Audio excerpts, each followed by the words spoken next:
చెప్తే వినరా, చావకూడదురా, వద్దురా రే, అన్నయ్య మాట వినరా రే, వద్దు ప్లీజ్ రా రే, నీకు దండం పట్టనరా, దిగరా రే.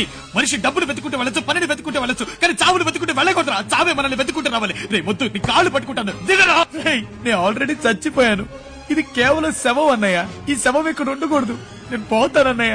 రే, ఈ లోకల్లో నువ్వు తప్ప నాకు ఇంకెవరున్నారా? ప్లీజ్ రా, చెప్తే వినరా రే. ఉరేసుకుంటే నొప్పి పుడుతుందిరా, ఆ నొప్పి నువ్వు తట్టుకోలేవురా రే, ఆ నొప్పి నువ్వు తట్టుకోలేవురా రే, చెప్తే వినరా. ఏంటన్నయ్య ఇదో నొప్పే, ఆ నొప్పే తట్టుకున్నాను. నాకు అర్థమైందిరో అన్నయ్య. దాన్ని చంపగానే అక్కడే చచ్చిపోయి ఉండేవాడిని, కానీ చావలేకపోయాను. ఎందుకంటే నాకు అమ్మ నాన్న ఎవరు లేరు కదా, నాకు అన్ని నువ్వే కదా అన్నయ్య. నన్ను కంటికి రెప్పలా పెంచి పెద్ద చేసింది నువ్వేగా. నీలాంటి అన్నయ్య నాకు ఇంకో జన్మలో దొరుకుతాడు లేదో నాకు తెలీదు. అందుకే చివరిగా ఒకే ఒక్కసారి నిన్ను చూసి వెళ్ళాలని నేను ఇంత దూరం వచ్చాను. నన్ను వదిలి వెళ్ళిపోకురా. నేను చూశానన్నయ్య, నేను చూసేశాను. ఈ జన్మకి చాలు, నేను పోతానన్నయ్య, నేను పోతాను. నాకు ఇది వద్దన్నయ్య, నేను పోతాను అన్నయ్య, నేను పోతానన్నయ్య. చెప్తే వినరా రే, వద్దు,